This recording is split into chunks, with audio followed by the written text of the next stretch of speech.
hecho que las élites culturales hablen de cultura. No hay cultura sin agricultura.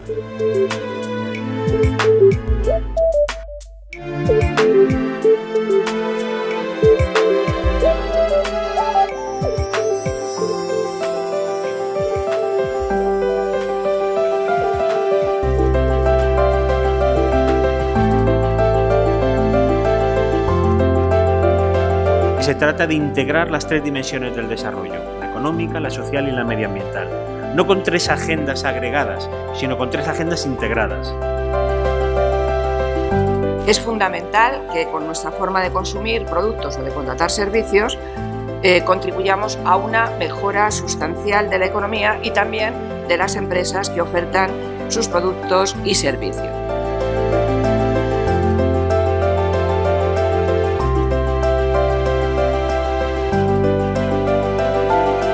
Ahora mismo tenemos ya un 25% de nuestros socios que todo es ecológico.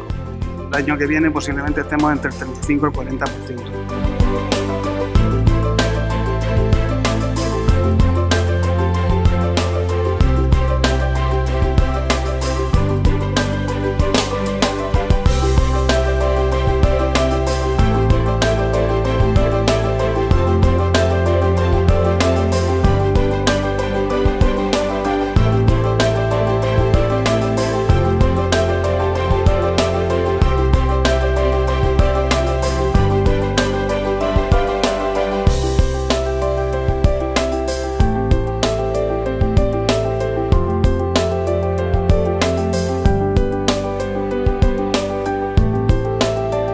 Consumimos, producimos y utilizamos los recursos que el planeta nos brinda en solidaridad con el medio ambiente y con nuestras comunidades.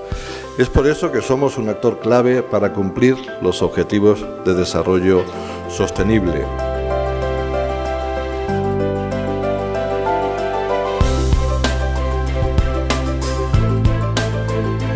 El cooperativisme no és un actor menor en el desenvolupament econòmic de la Comunitat Valenciana, sinó que és un actor fonamental. Les cooperatives han estat decisives en este moment de la crisi.